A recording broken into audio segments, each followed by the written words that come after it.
Guys, मैं कुशल हूँ Eicher Bhopal से। और आज हम सिग्नल्स एंड सिस्टम्स कोर्स का मॉड्यूल 3.1 सीखेंगे, जिसमें हम फ्रीक्वेंसी टाइम अनसर्टेनिटी रिलेशन के बारे में जानेंगे। आपने अगर क्वांटम मैकेनिक्स के बारे में अगर किसी कोर्स में पढ़ा हो या इंटरनेट पे आपने देखा हो, तो क्वांटम मैकेनिक्स में अनसर्टेनिटी प्रिंसिपल ये बहुत एक इम्पॉर्टेंट फंडामेंटल प्रिंसिपल है, जो कि एक्चुअली फूरियर ट्रांसफॉर्म से ही आता है। तो हम उस क्वांटम मैकेनिक्स के कॉन्सेप्ट में नहीं जाएंगे, लेकिन फूरियर ट्रांसफॉर्म में अनसर्टेनिटी प्रिंसिपल किस तरीके से आता है वो हम सीखेंगे, ताकि आप शायद क्वांटम मैकेनिक्स शायद आप बेहतर समझ पाएंगे। तो आज हम मॉड्यूल 3.7 सीखेंगे और इसमें हम देखेंगे कि फ्रीक्वेंसी टाइम अनसर्टेनिटी रिलेशन क्या होता है। और जैसा कि मैंने बताया, इसका क्वांटम मैकेनिक्स से बहुत डीप रिलेशन है, तो हम क्वांटम मैकेनिक्स के इक्वेशंस में तो नहीं जाएंगे, लेकिन थोड़ा बहुत हम देखेंगे कि किस तरीके से ये क्वांटम मैकेनिक्स को इम्पैक्ट करता है। तो जैसा कि हमने पहले के एक मॉड्यूल में देखा था कि हमारे पास अगर टाइम डोमेन में एक रेक्टेंगुलर पल्स अगर है, तो उसका फ्रीक्वेंसी डोमेन में जो फूरियर ट्रांसफॉर्म है वो एक सिंक फंक्शन होता है। यानी कि अगर हमारा जो टाइम डोमेन सिग्नल है एक्स ऑफ टी, वो कुछ इस तरीके से अगर होता है, माइनस कैपिटल T1 से प्लस कैपिटल T1, और मैग्नीट्यूड अगर 1 है, तो इसका फूरियर ट्रांसफॉर्म एक सिंक फंक्शन होगा, जो कि कुछ इस तरीके से दिखेगा। फ्रीक्वेंसी डोमेन में capital x of J omega will be a sinc function. Left hand side में भी एग्जैक्टली वो उसी तरीके से दिखेगा, और इनकी जो जीरो क्रॉसिंग्स है that will be at pi by t1, 2 pi by t1, 3 pi by t1 and so on. और लेफ्ट हैंड साइड में भी उसी तरीके से minus pi by t1, minus 2 pi by t1, minus 3 pi by t1 and so on. तो यहाँ पे देखने वाली बात यह है कि जो हमारा टाइम डोमेन में जो इस सिग्नल का जो विड्थ है वो है 2t1, क्योंकि ये सिग्नल माइनस t1 से प्लस t1 तक जा रहा है। तो ये सिग्नल की जो विड्थ है effectively that is this length which is 2t1। Frequency domain में ये सिग्नल इन्फिनिटी तक जा रहा है दोनों डायरेक्शन में। तो वैसे अगर आप देखें तो इसकी विड्थ इन्फिनाइट है, लेकिन पिछले मॉड्यूल में हमने देखा था कि इस तरीके के जो फूरियर ट्रांसफॉर्म होते हैं या कोई भी सिग्नल होता है जिसकी एक्सटेंट अगर इन्फिनाइट हो, तो वहाँ पे हम उसकी बैंडविड्थ की बात करते हैं, यानी कि उस सिग्नल का जो मैक्सिमम जो कंपोनेंट है वो किस फ्रीक्वेंसी रेंज में है। तो हम अगर इस ग्राफ को देखें तो ये इस सिग्नल का जो मैक्सिमम फ्रीक्वेंसी कंपोनेंट है वो इस रेंज में है, ranging from minus pi by t1 to pi by t1। आप इसका टेक्निकली बैंडविड्थ भी निकाल सकते हैं कि आप इस मैग्नीट्यूड को निकालें और फिर वो 1/√2 फैक्टर से कहाँ ड्रॉप हो रहा है, और आप उस विड्थ को निकालें। बट वो जो विड्थ होगी वो करीब इस माइनस पाई बाई t1 से पाई बाई t1 के आसपास होगी, बहुत ज़्यादा फर्क नहीं होगा।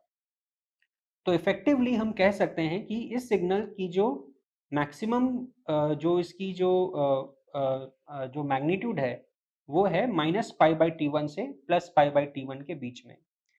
तो अभी आप इन दोनों सिग्नल का आप अगर कंपैरिजन करें तो आप ये देखेंगे कि हम अगर t1 को अगर बढ़ाते हैं, इफ वी इंक्रीज t1, यानी कि इसकी टाइम डोमेन जो विड्थ है इस सिग्नल की वो इंक्रीज करेगी, और जो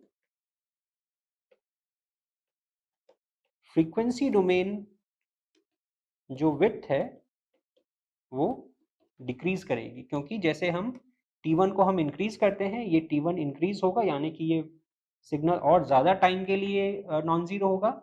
पर अगर t1 इंक्रीज करता है तो ये पाई बाई t1 छोटा होता जाएगा, यानी कि सिग्नल का जो मेन लोब जो है वो ओरिजिन के और करीब आता जाएगा, यानी कि इसकी फ्रीक्वेंसी डोमेन की जो विड्थ है वो कम होती जाएगी। तो ये जो इनवर्स रिलेशनशिप है टाइम डोमेन के विड्थ और फ्रीक्वेंसी डोमेन के विड्थ के बीच में, इसे ही अनसर्टेनिटी रिलेशन कहा जाता है। सो एसेंशियली अनसर्टेनिटी रिलेशन का जो एसेंस है वो ये है that there is a inverse relationship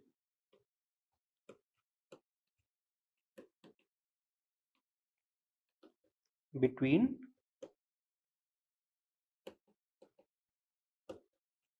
time domain and frequency domain width।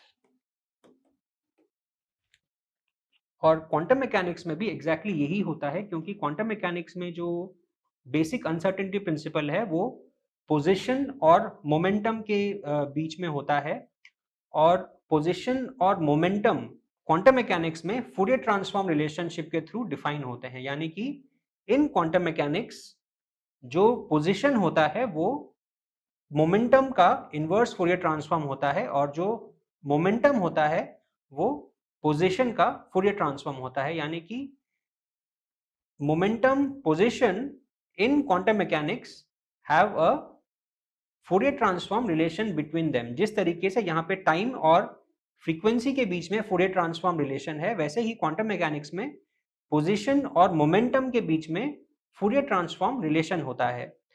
क्योंकि दोनों फूरियर ट्रांसफॉर्म से रिलेशन है, तो डेफिनेटली उनके बीच में भी इसी तरह का इनवर्स रिलेशनशिप होगा। यानी कि आप अगर एक डोमेन की विड्थ को अगर बढ़ाएंगे तो दूसरे डोमेन की विड्थ ऑटोमेटिकली कम हो जाएगी, क्योंकि हम उसे मैथमेटिकली हम फूरियर ट्रांसफॉर्म इक्वेशन यूज करके हम डिफाइन कर रहे हैं।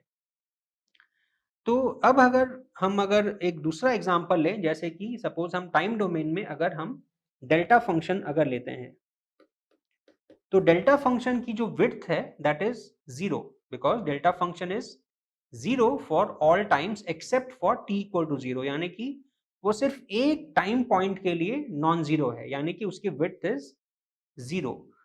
तो उसका हम अगर फूरियर ट्रांसफॉर्म अगर हम निकालते हैं तो उसका फूरियर ट्रांसफॉर्म आता है unity, which is constant for all frequencies. यानी कि इफेक्टिवली उसकी विड्थ है इन्फिनिटी, क्योंकि वो कांस्टेंट है।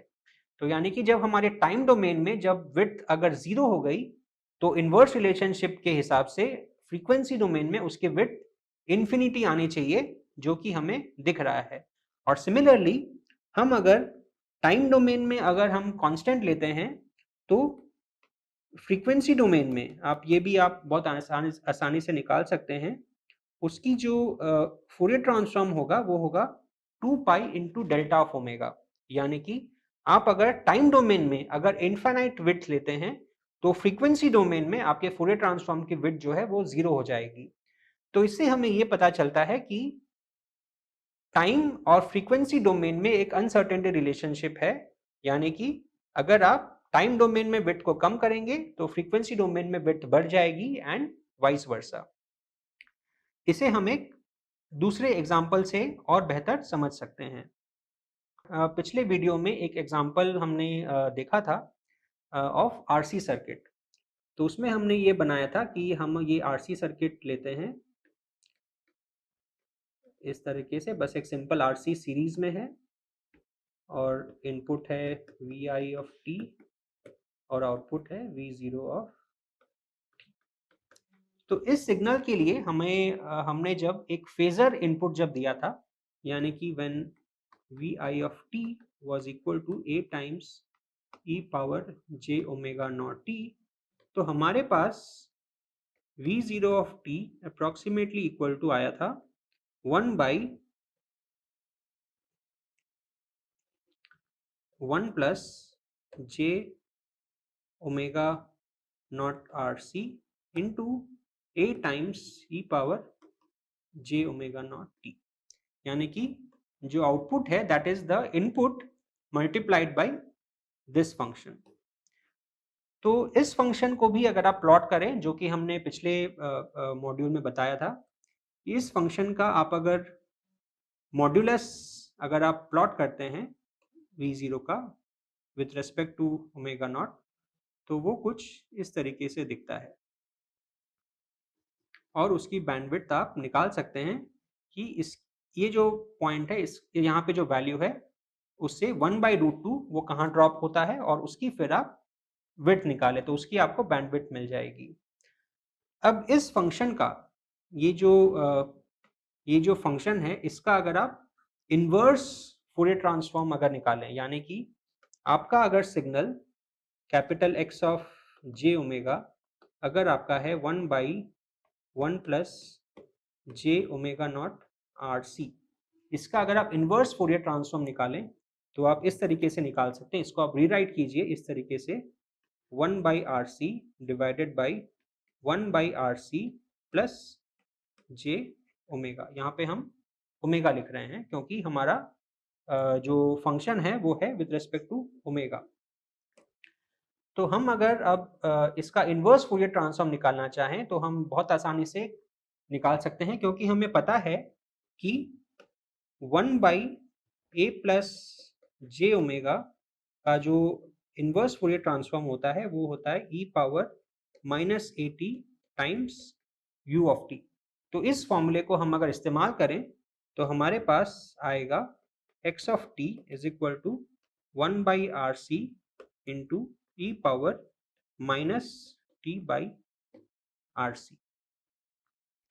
अब यहाँ पे देखिए, यहाँ पे ये जो टाइम डोमेन सिग्नल है उसका जो डीके है with time that is determined by this factor RC, और फ्रीक्वेंसी डोमेन में भी ये जो सिग्नल जो डिक्रीज हो रहा है वो कितनी जल्दी डिक्रीज होगा वो भी इस फैक्टर RC से डिटरमाइन हो रहा है। तो हम अगर RC को हम अगर इंक्रीज करते हैं तो फिर क्या होगा, that time domain signal will decay more slowly. कि हम अगर RC को अगर बढ़ाते हैं तो ये जो टाइम डोमेन सिग्नल में जो डीके हो रहा है वो और धीरे धीरे डीके होगा, क्योंकि एक सिग्नल का जो टाइम कांस्टेंट है वो बढ़ जाएगा। लेकिन फ्रीक्वेंसी डोमेन में जो बैंडविड्थ है, फ्रीक्वेंसी डोमेन में जो बैंडविड्थ है उसे क्या होगा, यहाँ पे जो RC है वो अगर इंक्रीज करेगा तो क्या होगा, जैसा कि हमने देखा था कि इसे हम अगर इस फंक्शन को हम अगर इस तरीके से फिर लिखते हैं 1/RC by 1/RC plus j omega, तो इस सिग्नल की जो बैंडविड्थ है वो हमारे पास आई थी 2a, जो हमने पिछले मॉड्यूल में देखा था। तो इसकी जो मॉड्यूल है इसकी जो बैंडविड्थ है दैट इज 2/RC, यानी कि हम RC अगर बढ़ाएंगे तो इसकी बैंडविड्थ जो है वो कम हो जाएगी, because it's bandwidth is 2/RC। तो हम इस एग्जांपल से भी देख सकते हैं कि हम अगर इस RC सर्किट का अगर टाइम कांस्टेंट अगर बढ़ाते हैं, अगर हम RC को बढ़ाते हैं तो टाइम डोमेन में वो सिग्नल धीरे धीरे डीके करेगा, यानी कि टाइम डोमेन में जो उसका जो एक्सटेंट है वो बढ़ जाएगा, लेकिन फ्रीक्वेंसी डोमेन में जो उसकी बैंडविड्थ है वो कम हो जाएगी। तो यहाँ पे भी उस सिग्नल का जो टाइम डोमेन रिप्रेजेंटेशन है और जो फ्रीक्वेंसी डोमेन रिप्रेजेंटेशन है उसके बीच में भी एक इनवर्स रिलेशनशिप है। यहाँ इस एग्जाम्पल से भी हमें पता चलता है कि टाइम डोमेन में जो बिहेवियर होता है, स्पेशली जो टाइम डोमेन में जो विड्थ होती है और फ्रीक्वेंसी डोमेन में जो विड्थ होती है, वो एक दूसरे से इनवर्सली रिलेटेड होते हैं। यानी कि हम अगर टाइम डोमेन की विड्थ को अगर बढ़ाएंगे तो फ्रीक्वेंसी डोमेन की विड्थ कम हो जाएगी, और वाइस वर्सा, यानी कि हम अगर टाइम डोमेन की विड्थ को अगर घटाएंगे तो फ्रीक्वेंसी डोमेन की विड्थ बढ़ जाएगी। इसी को फ्रीक्वेंसी टाइम अनसर्टेनिटी रिलेशन के रूप में कहा जाता है। Thank you.